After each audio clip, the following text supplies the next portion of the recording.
Sheikh chilli बहुत ही गरीब परिवार से था। वह पढ़ाई लिखाई में भी बहुत कमज़ोर था।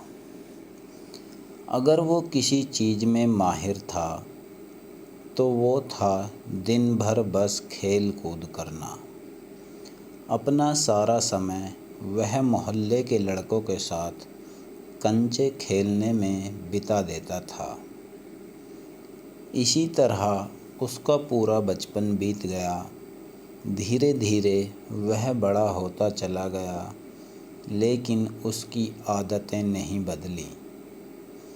शेख चिल्ली की इस आदत से उसकी माँ बहुत परेशान थी।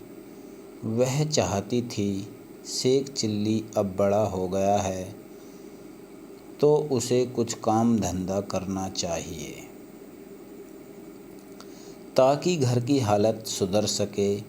एक दिन उसने शेख चिल्ली को बुलाया और खूब डांट लगाते हुए कहा, कब तक तू दिन भर ऐसे ही मोहल्ले के आवारा लड़कों के साथ कंचे खेलेगा?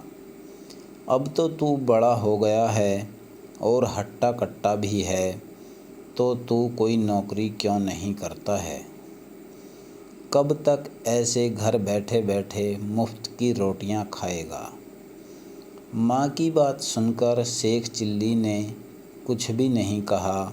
वह चुपचाप उनके आदेशों का पालन करते हुए अगले दिन नौकरी की तलाश में दूसरे गांव के लिए निकल पड़ा।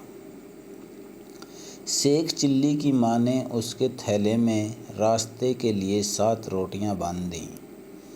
इसके बाद शेख चिल्ली आगे की ओर निकल पड़ा। शेख चिल्ली ने आधा ही रास्ता तय किया था कि उसे भूख लग गई।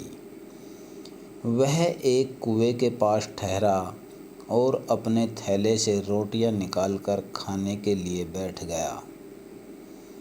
माँ की दी हुई 7 रोटियों को देखकर वह कहने लगा, 1 खाऊं, 2 खाऊं, 3 खाऊं कि 7 को खा लूं। संयोग से उसी कुएं में 7 परियां भी रहती थीं। शेख चिल्ली की खाने वाली बात सुनकर वे घबरा गईं।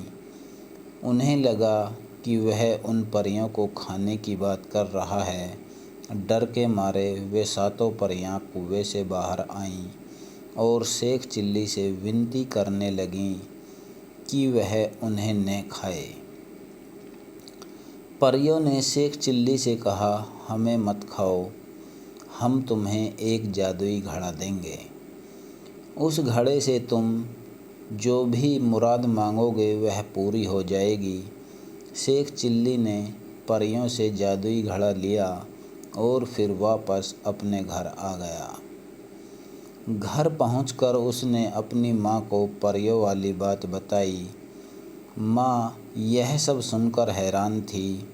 उसने सोचा, क्यों न परियों द्वारा दिए गए जादुई घड़े को आजमा कर देखा जाए। माँ ने घड़े से ढेर सारे पकवान की इच्छा मांगी। इतना कहते ही उसने सामने की तरह तरह की पकवान थालियों में सज गए। दोनों ने उस रात पेट भरकर खाना खाया। इसके बाद शेख चिल्ली की माँ ने उस जादुई घड़े से ढेर सारा धन मांगा और दोनों अमीर हो गए। यह सब देखकर शेख चिल्ली की माँ बहुत खुश थी, लेकिन उसके मन में डर था कि गांव वाले उसके मूर्ख बेटे से उनके अमीर होने का राज न उगलवा लें। तभी शेख चिल्ली की माँ को एक तरकीब सूझी। वह बाजार गई और ढेर सारे बतासे खरीद लाई। फिर घर के छप्पर पर चढ़कर उनकी बारिश करने लगी। छप्पर से बतासे की बरसात देखकर शेख चिल्ली खूब खुश हुआ। उसे लगा ऐसा उस घड़े की वजह से हो रहा है। उसने ढेर सारे बतासे खाए।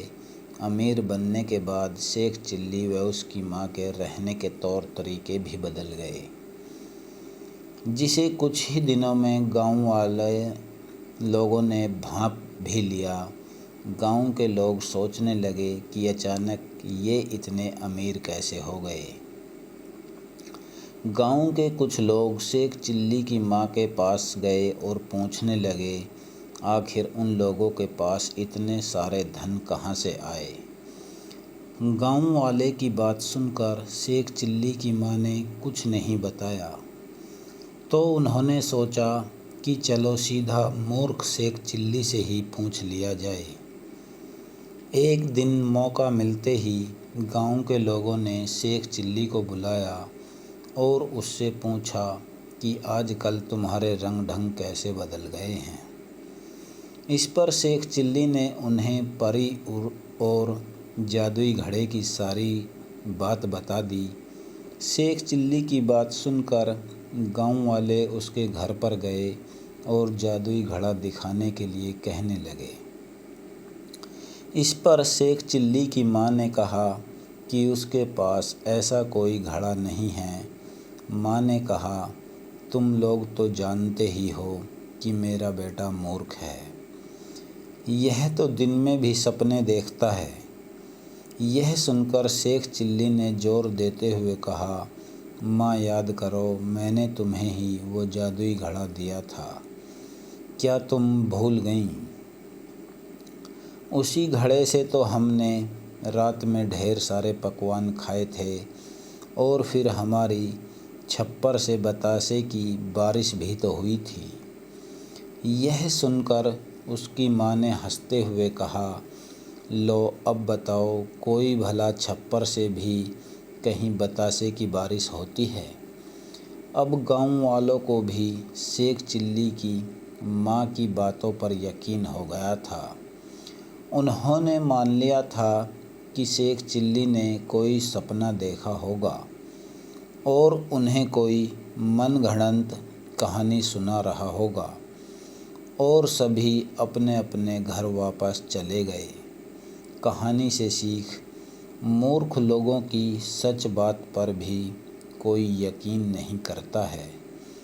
इसलिए उम्र व ज़रूरत के अनुसार खुद की कमियों को दूर करना चाहिए और होशियारी का हुनर सीखना चाहिए।